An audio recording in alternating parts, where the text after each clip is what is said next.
সোমবার যুক্তরাজ্যের পররাষ্ট্রমন্ত্রী ডেভিড ল্যামি জানিয়েছেন যে তারা ইসরায়েলে ৩৫০টি অস্ত্র রপ্তানির লাইসেন্সের মধ্যে ৩০টি ইতিমধ্যেই স্থগিত করেছে। বাকি ৩২০টি অস্ত্রের লাইসেন্স খুব শীঘ্রই স্থগিত করা হবে। Leaves me unable to conclude anything other than that for certain UK arms exports to Israel, there does exist a clear risk that they might be used to commit or facilitate a serious violation of international humanitarian law. কারণ হিসাবে David Lammy জানিয়েছেন, আন্তর্জাতিক মানবিক আইনের গুরুতর লঙ্ঘনের জন্য এই সিদ্ধান্ত। ইসরায়েল আন্তর্জাতিক আইন লঙ্ঘন করেছে। এছাড়াও জাতীয় অস্ত্র সরঞ্জাম ব্যবহার করার জন্য কিছু নিয়ম ফলো করতে হয়, যেগুলোকে বারবার উপেক্ষা করছিল ইসরায়েল। এতে করে যুক্তরাজ্য ভয়ঙ্কর ঝুঁকির মধ্যে পড়তে পারে, তাই এমন সিদ্ধান্ত নেওয়া হলো।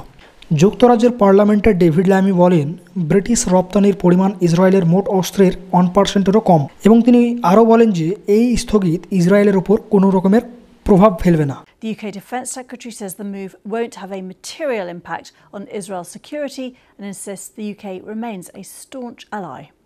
Our determination to stand with Israel, to be part of the collective defence if they come under direct attack again, as they have done before, remains resolute and absolute. যুক্তরাজ্যের পররাষ্ট্রমন্ত্রীর এমন বয়ানে ইসরায়েলের পররাষ্ট্রমন্ত্রী ইসরায়েল কাটিজ জানিয়েছেন যে সিদ্ধান্তটি হতাশাজনক। এতে করে যুক্তরাজ্যের এই সিদ্ধান্ত হামাস, হিজবুল্লাহ ও বিশেষ করে ইরানের জন্য অনেকটাই আনন্দের খবর।